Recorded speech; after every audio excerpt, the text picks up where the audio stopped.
Assalamualaikum warahmatullahi wabarakatuh. Baik, teman-teman semua, langsung saja kita simak videonya. Di antara ciri mereka itu tanda-tandanya dari bekas sujud. Nah, kalimat dari bekas sujud dijelaskan di sini oleh Ali bin Abi Thalha, oleh Ibnu Abbas. Sima'u fi ujum athar sujud yakni as-samtul hasan, yaitu perangai yang baik, yang tidak menafikan. Artinya bekas dari sujud nggak menafikan, tapi di sini yang dimaksud sima'u fi ujum athar sujud yaitu apa? Mereka punya perangai yang baik, punya akhlak yang mulia, tingkah laku yang mulia, para sahabat. Sebab ada juga orang yang dia ada bekas sujud tapi akhlaknya tidak baik. Ada tidak? Ada. Bahkan dari firqah sesat ada yang Masya Allah bekas sujudnya tapi jahatnya luar biasa ya. Pembunuh. Siapa? Khawarij. Khawarij mensifatkan mereka membaca Quran luar biasa, sholat malamnya luar biasa, puasanya luar biasa, bekas sujudnya luar biasa mereka. Tapi gimana? Jahat mereka. Jahat. Mengkafirkan para sahabat, memerangi Ali bin Abi Thalib, memberontak kepada penguasa, dan membunuh kaum muslimin, dan mengkafirkan orang-orang yang berbuat dosa besar. Ini Khawarij. Di sini yang penting lagi ada bekas sujud tapi apa? Mempunyai akhlak yang mulia, as-samtul hasan. Kata Ibnu Abbas, Ali bin Abi Thalib demikian. Kata Mujahid dan juga yang lainnya, tampak bekas sujud di dada mereka, di dahi mereka, al-khusyu' wa tawadhu. Mereka adalah orang yang khusyuk dan tawadhu. Seperti dikatakan oleh Imam Mujahid dan yang lainnya, bahwa itu maksudnya adalah orang-orang yang khusyuk. Kemudian kata Imam As-Suddi, karena mereka banyak sholat, maka baik wajah mereka, bersinar wajah mereka. Jadi as-sholatu tuhsin wujuhahum. Sholat itu membuat wajah mereka baik. Kata sebagian ulama salaf, wa qala ba'du salaf, man kathurat sholatu bil laili hasuna wujuh bin nahar. Kata sebagian ulama salaf, barang siapa yang banyak sholatnya di waktu malam, maka baik wajahnya di waktu siang. Kata orang-orang ini, sholat nih, mohon maaf kalau jidatnya ada yang hitam ya. Jidat hitam itu boleh-boleh aja, cuma bukan itu yang dimaksud simahum fi wujuhim min athari sujud. Ada tanda bekas sujud di jidat mereka, di wajah mereka, wujuhihim, karena bekas sujud.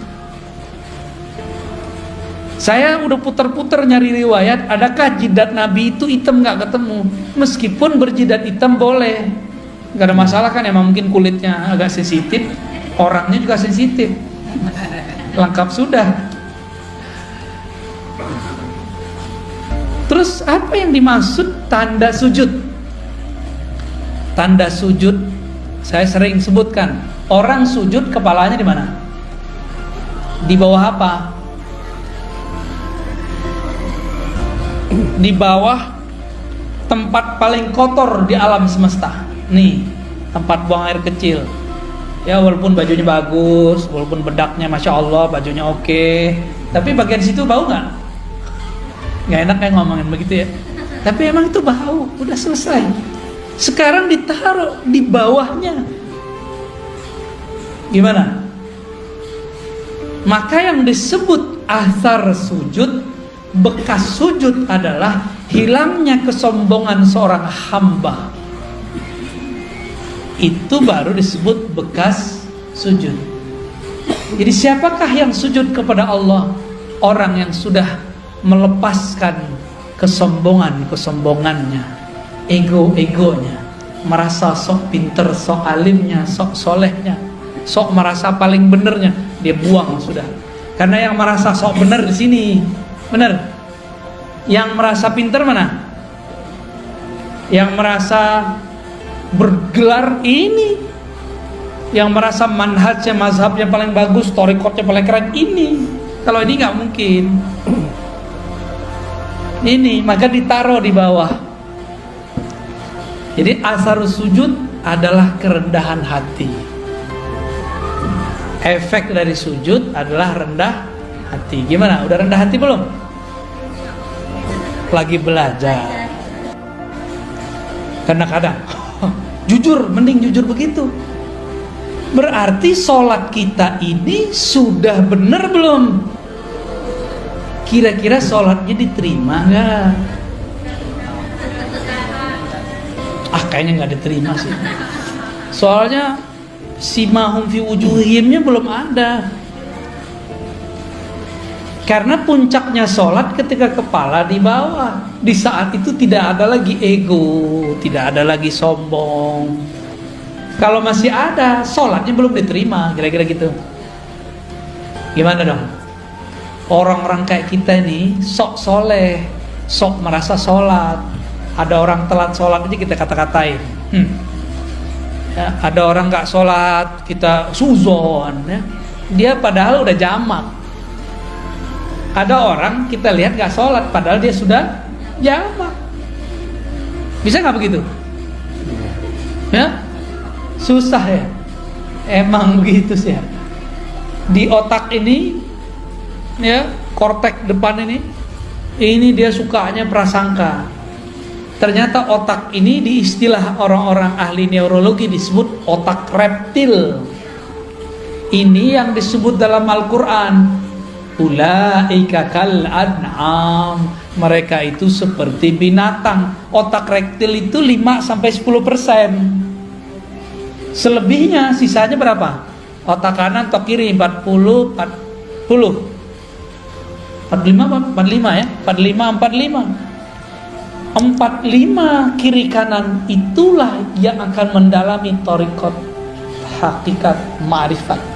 Sayangnya orang cuma berpikir pakai 10% ini, makanya jadi bodoh seumur hidup. Keras sekali, cari lawan terus, karena reptil kan suka nyari lawan. Kepalanya begini terus tuh. Siapa lo? Aliran baru nih. Jadi setiap kali ada kelompok baru, kepalanya seperti reptil. Kalau nggak menghindar, ngelawan. Begitulah terus. Ulaika kal an'am, nyalak mulu ya. Maka di Quran disebut seperti kalbun, seperti si kuku. Jika engkau biarkan yalhas, jika kau perhatikan yalhas, engkau apa-apain yalhas. Yalhas itu lidahnya begitu mulu. Auzubillah min dzalik. Ini kita ini jangan-jangan baru sujud fisiknya, belum sujud. Kita baru sujud fikih mazhab, belum sujud thariqat. Kalau sudah sujud thariqat, tahu tekniknya. Kalau engkau sujud, rendahkan egomu, hancurkan egomu, hinakan jiwamu di hadapan Allah. Dihina-hinain bener, baru berbuah namanya tawadhu. Namanya hakikat. Ya, jadi hakikat itu buah dari orang dari tarekat.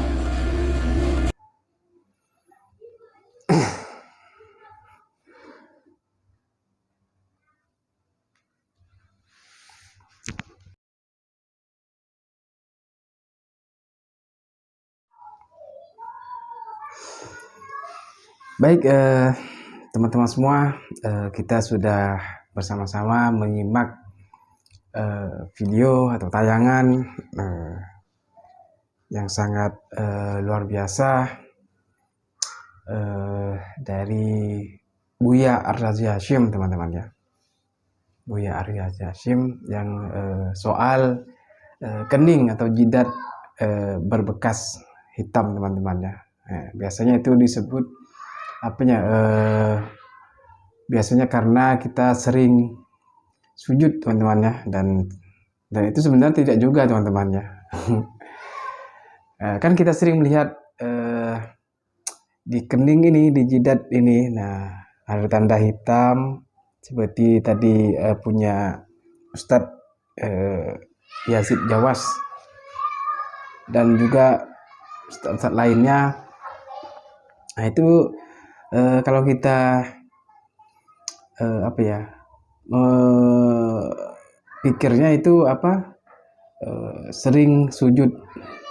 Nah, tapi kan ada juga orang yang orang alim juga yang sering sujud juga tidak juga jidatnya itu hitam teman-teman. Ada juga teman-teman ya. Nah, jadi tidak semua orang yang sering sujud itu jidatnya hitam, karena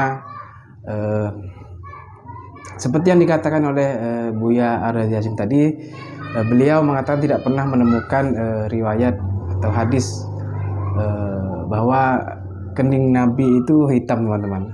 Nah, jadi seperti itu teman-teman ya. Baik teman-teman semua, mungkin cukup sampai di sini. Apabila ada kesalahan yang saya sampaikan, mohon dimaafkan teman-teman. Baik teman-teman, terima kasih sudah menonton video ini. Mudah-mudahan video ini bisa bermanfaat dan menambah ilmu kita semua. Dan saya ucapkan terima kasih banyak kepada teman-teman yang sudah mensupport channel ini, channel Daun Dakwah ini. Mudah-mudahan channel ini juga bisa terus berkembang dan memberikan kebaikan dan ilmu yang bermanfaat untuk kita semua. Amin ya robbal alamin. Baik teman-teman, saya akhiri. Assalamualaikum warahmatullahi wabarakatuh.